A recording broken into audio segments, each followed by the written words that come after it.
ಆ ಕಡೆ ಕಣಿ ಈ ಕಡೆ ಕಣಬೇಕು. ಈ ಕಡೆ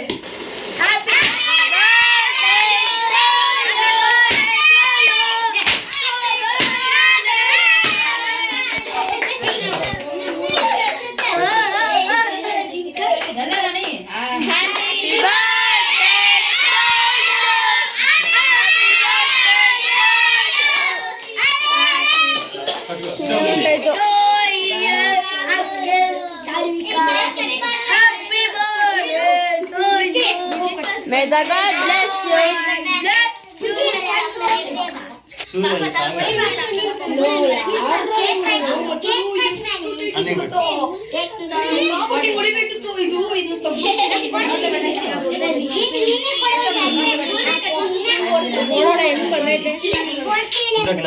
ಏನ್ರು ಫೋಟೋ ತಿನ್ಸೋಗಿಲ್ ನೋಡ್ರು ಕೇಕ್ ತಿನ್ಸುವಾಗ ಈ ಕಡೆ ನೋಡು.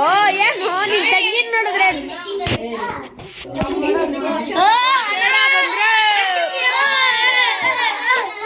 ಮಲ್ಲಿ